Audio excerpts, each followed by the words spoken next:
Hey everyone, it's Amanda, and today we're talking about models of representative democracy. And I would really appreciate it if before you watch, you subscribe to my channel. Thank you. So, the writers of the Constitution wanted a compromise among the three main competing models of representative democracy, and that's participatory, pluralist, and elite democracy. And democracy today has elements of each one. So let's talk about participatory democracy first. So basically, the authority in this democracy is based on the numerical majority, which is also called majoritarianism. It's a really long word, but yes. And this is talking about the participation of citizens as individuals rather than as groups of powerful elite. And also in pluralist, you'll see groups too. But this is basically talking about citizens as individuals. And a clear example, you ask? Oh, that's easy. It's voting for public officials. And citizens in democracies have many options for participation in their government.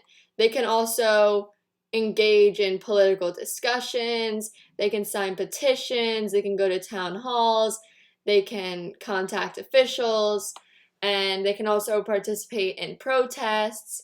But basically, this is participatory democracy.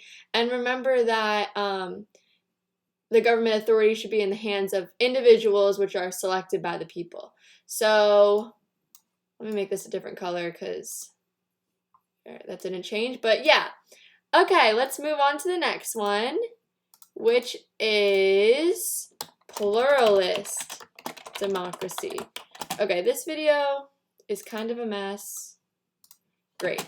So this is the idea that democracy should incorporate influence of groups of people with shared beliefs, which doesn't allow one group to dominate. So no one group dominates.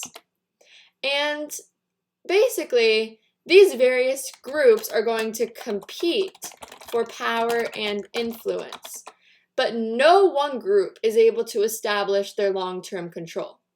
So, example of pluralists today, you're asking? Okay, that's easy. It's the interest groups. Oh my gosh. That are active in influencing policy. And they do this by donating to campaigns. They can lobby. They can testify at hearings. They can provide research, and they can help to write laws. So, example pluralist would definitely be interest groups that are going to make their mark. So, let's move on to the next one, which is actually the final one, and that is elite democracy. Elite democracy decides to change to another color. So, basically, this is saying that government authority tends to migrate to the hands of a small group. And these people are educated, they're wealthy, and this is going to reduce popular participation. So, not participatory democracy. And this is argued about the influence that elites is reflected in the membership of government institutions. Like so an example, membership in government institutions. Like, for example, Congress members, they have